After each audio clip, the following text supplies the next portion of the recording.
What's going on, everyone? Happy Tuesday to everyone.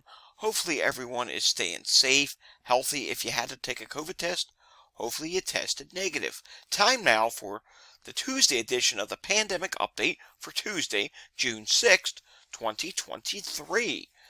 India today has recorded another 124 new cases. Not a big number, likely an underreported number, and they've also added 2 new deaths today. It is a very busy news day overall. We have several different headlines to read you, some which are okay, such as this one, others which are not so good, and we do have an update on something we told you about yesterday. Starting off with this headline, Kansas health officials say free COVID-19 tests are still available. So if you live in Kansas, you can still, in Kansas City, Missouri, you can still get a free test kit in Kansas City. So this is really a good thing, and if you need test kits, go out and get them. If you don't need test kits, I would still go out and get them and stock up on them. Yes, tests can eventually expire, but you know what? If you need to be taking COVID tests frequently, because maybe someone's positive and you want to keep testing, whatever the case may be, it's good to have them on hand. Now moving to this. This is an update to a story that I mentioned yesterday. It's a rather important and big update. There was a COVID outbreak in a veterans nursing home in Massachusetts. It says 15 residents, 10 workers test positive for COVID-19 at Chelsea Soldiers Home. That is the same number as yesterday. We haven't seen a new update to the number. I was hoping we would see one today. We didn't. But we did get an update on what might have caused the event. And it says, officials say the first positive case came Wednesday, meaning last Wednesday, with an event on Sunday, May 28th, believed to be the source of the outbreak. So we now know what caused the outbreak. An event they hosted at the Veterans Center. So chances are, there probably wasn't much in the way of masking going on. Was there any masking? I don't know. I don't see anything about that. But what we do know is this place has a history of COVID outbreaks. Because if we come down further into the article, it does say COVID-19 killed 31 veterans at Chelsea facility during an outbreak in the early days of the pandemic. Hopefully this doesn't lead to any fatalities, but we do know some people have been hospitalized. 2 patients have been hospitalized during this outbreak at the veterans' home. So that is not a good thing to see. This point in the game, we hope to not see any outbreaks, but this just shows us COVID is still out there and outbreaks still do happen. Speaking of outbreaks, there was an outbreak that was ongoing over in the cycling world, competition bicycle riding. Well, Tour de France is saying face masks to return at Tour de France to limit COVID-19 cases in the peloton. And that just makes sense because there was a recent event where there were multiple cases and they would really want to prevent this from happening. And I don't know if is that going to make it harder for them to bike ride while having them wear a mask, because in the picture here, they're wearing masks while on the bicycles. I mean, does that make it harder? I assume it does, but hey, it's a safety precaution. It's a needed safety precaution because we know these outbreaks continue to happen around the world. Moving on to this headline. This is not good. Study finds 27% rate of long COVID in infected healthcare workers. Multiple COVID-19 infections were predictive of developing long COVID. Yikes, that's not good. Moving on to this. Long haul COVID-19. 1 in 5 still battle symptoms 2 years post-infection. This is not good as well. This is more of a reason. All these things that I report on here are just more of a reason you should do whatever it takes to avoid getting infected, no matter what you have to do.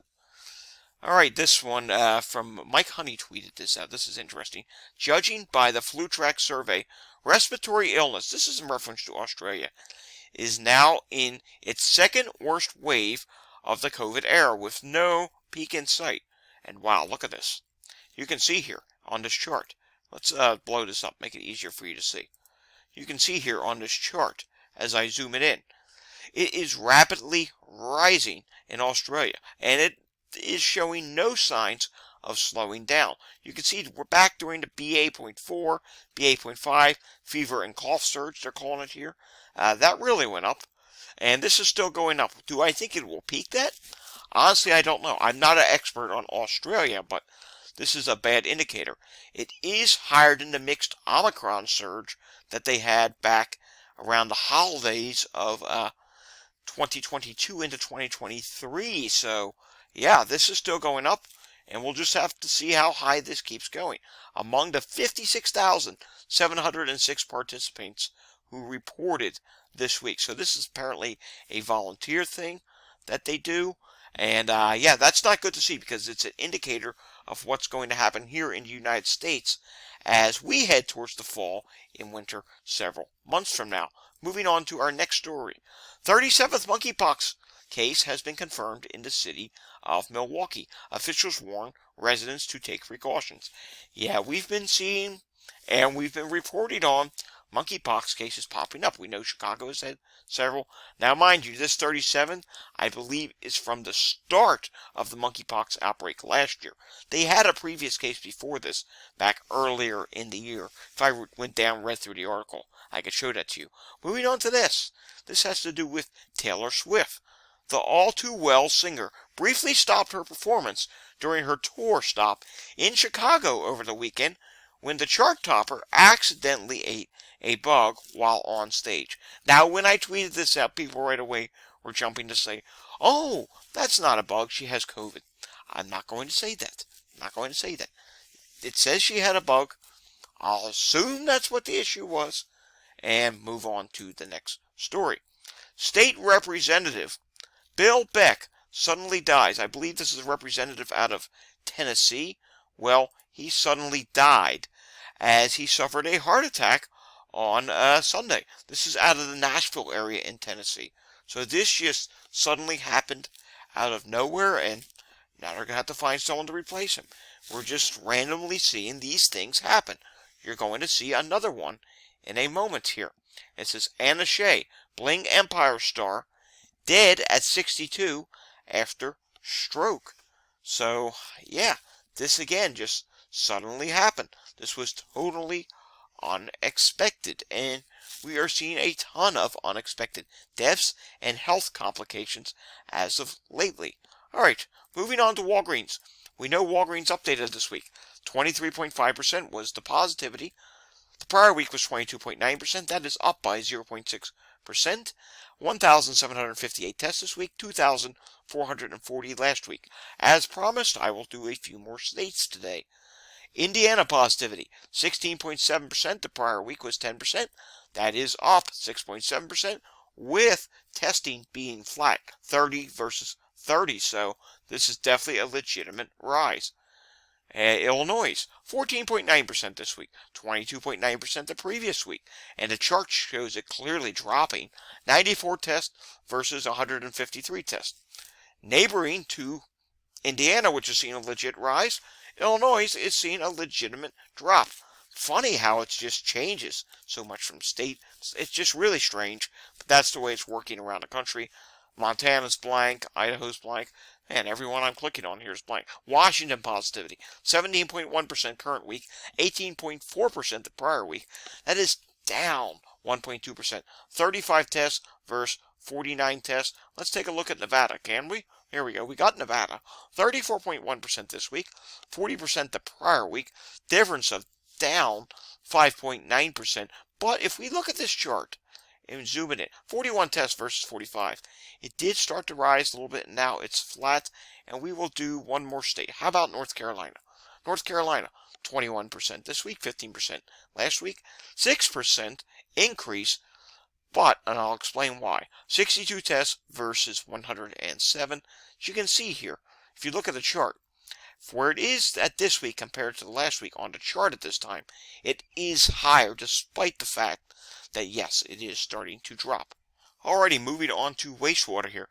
As you can see here in the wastewater data, all four regions are currently dropping despite the fact that there is an increase in the number of Let me move myself over here so you can see.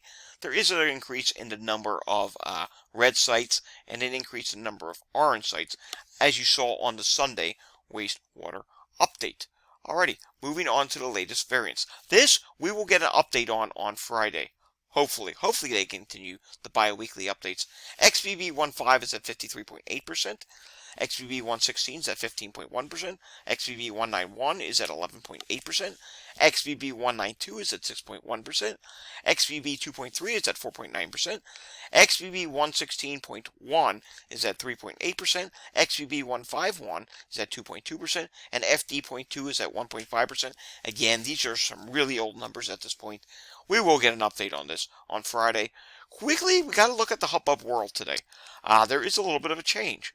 The forecast is now not as high for Metro Chicago and not as high for portions of California. However, it's continuing to be very high for the New York City metro area.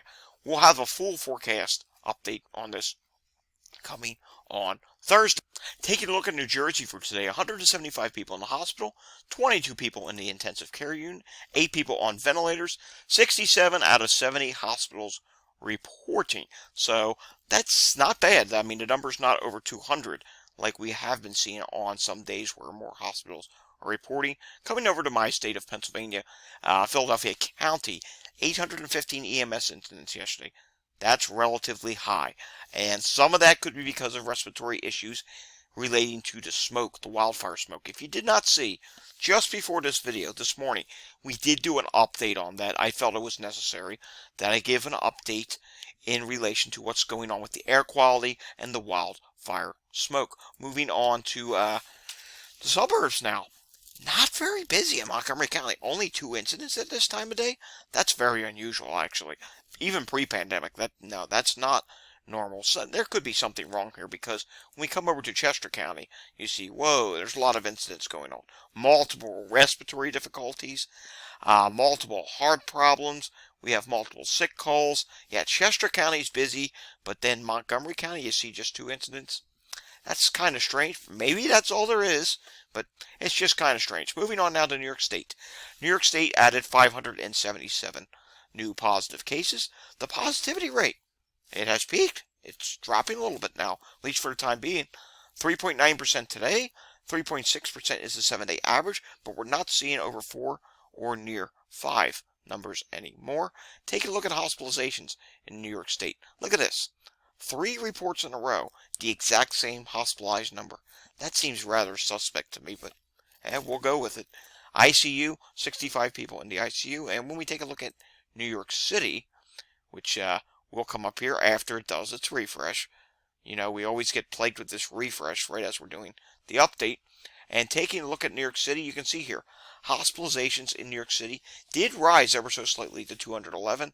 And 25 people are now in the ICU. So we're watching this. New York City is definitely seeing at least a small rise in the number of people hospitalized for COVID. Moving on now to a brief international update. Taking a look at some international numbers, you will see internationally around the world, the cases are down 32%, deaths are down 52%. South Korea is still seeing a case increase of 6%, deaths are down 8%. New Zealand this week does report more deaths. Cases are down 7%, but deaths are up 138%. We're also seeing an increase in deaths in the Philippines, 10 versus none reported. Last week, Mako has a 100% increase in deaths as they reported none the previous week. And also Thailand, 62% increase in deaths now. And one last place we want to look at is Colombia, 62% increase in cases and a 143% increase in deaths. Alrighty, folks, that does it for today's pandemic update. Of course, we will have another pandemic update again tomorrow. If you like this video, give it a thumbs up. If you enjoy the content you're seeing on this channel and you're new to my channel, consider giving it a subscribe down below. We'd love to have you as a regular viewer. If you have an opinion, you want to add something, leave a comment down below. If you want to see my latest updates, go to my Twitter account at COVID Data Report. And of course, if you want to see a news story added that I missed or maybe I did not catch, just notify me about it on Twitter. That'd be the best way to do that. Alrighty, thanks for watching, everyone. I'll see everyone again next time. But until I see you again next time, stay safe, everyone.